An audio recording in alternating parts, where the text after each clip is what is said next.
Good evening and welcome to Such the Reality. I'm Naina Sareen and you're watching our news bulletin, The Reality Rundown. Let's dive into the top stories making headlines today.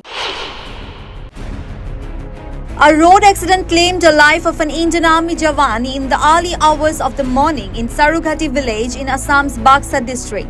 The deceased, identified as 28-year-old Gopi Sutradhar, was found near his bike on the Bhawanipur Mana Link Road and was discovered by locals at dawn.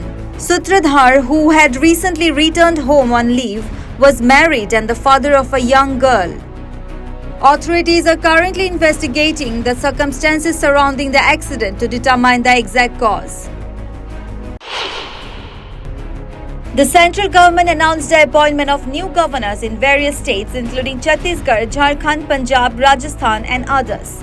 Among the notable appointments, Raman Deka, a prominent figure from Assam, has been appointed as the 9th governor of Chhattisgarh.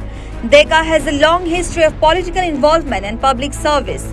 He has served as a member of parliament from the Mongoldo Lok Sabha constituency, representing the Bharatiya Janata Party. Assam's beloved singer Jubin Garg fell ill unexpectedly and is receiving treatment at Namecare Hospital, Guwahati. Doctors have provided initial medical care to stabilize his condition. Union Minister Pabitra Margarita visited him and expressed optimism about his recovery, stating Jubin will recover soon. Everyone is praying for him and sending their blessings.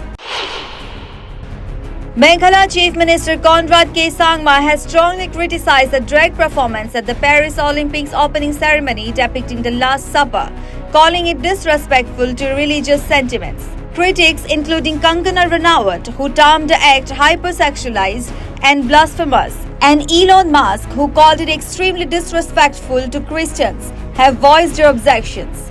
The controversial performance featured 18 drag artists. The Olympic organizers defended the performance as an interpretation of the Greek god Dionysus, aimed at highlighting the absurdity of violence between human beings.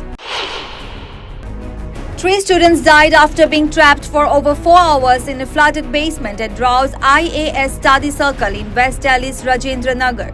The basement flooded during heavy rains on Saturday evening, submerging the area where the students were studying.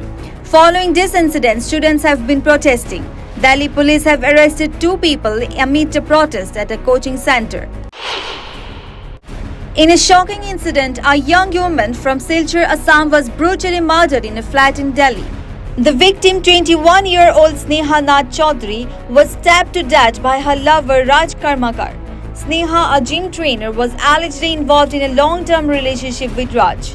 The couple had been experiencing conflicts and during a heated argument in Sneha's flat, Raj stabbed her to death. Delhi police arrested Raj at the scene where he confessed to the crime, citing jealousy as the motive. The investigation is ongoing. Prime Minister Narendra Modi highlighted Charai Moidam, a 700-year-old mound burial system of Assam's Ahom dynasty, during the 112th episode of his monthly radio broadcast, Man Ki Baat.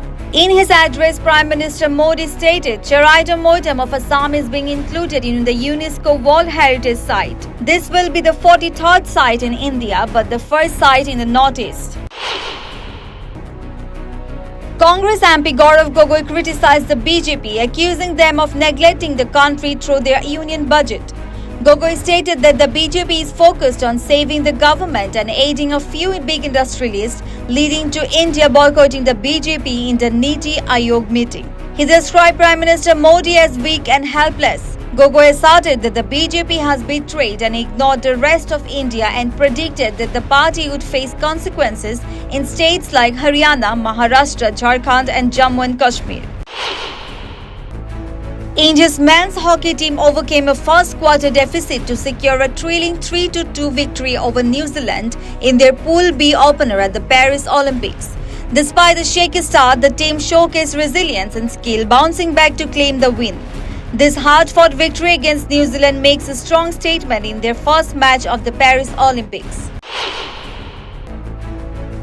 A rocket attack on a football ground in the Israeli-occupied Golan Heights killed 12 people, including children, on Saturday. Israeli authorities blame Hezbollah and vowed severe retaliation, while Hezbollah denied involvement.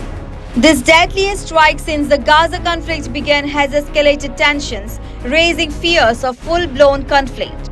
Prime Minister Benjamin Netanyahu vows Hezbollah will pay the price for the attack. Thank you. For more updates, keep watching Such the Reality.